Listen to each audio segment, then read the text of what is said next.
So what the research had kind of done is to try to go in and maybe dig in, let's look at the kind of comp plans that top executives in publicly traded companies ultimately have. We have to focus on publicly traded firms because those are the only ones for which we have data.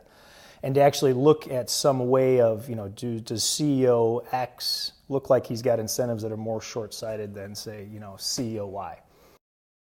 Our approach was to really ask, can we develop a measure that allows us to, in fact, determine what the duration is?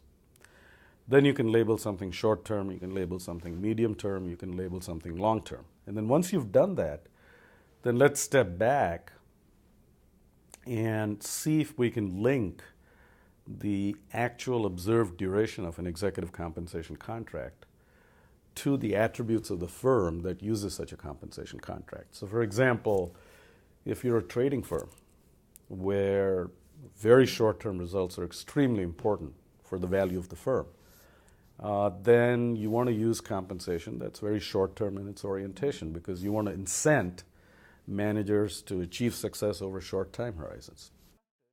We offer them a recipe. So you know the amounts of salary, bonus, restricted stock and stock options, and you have the vesting schedules.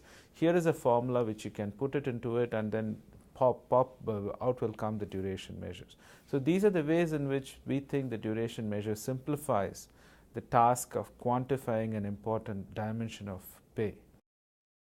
Then you can look at the needs of your organization. You can decide, does this duration, the way that we've designed the executive compensation contract, match up with our needs? And so if you're working with compensation consultants, you can instruct them on what kind of contract you want, not just along the dimension of the mix of basic salary and incentive compensation, but also the duration dimension. So it adds a dimension to the discussion of the design of executive compensation.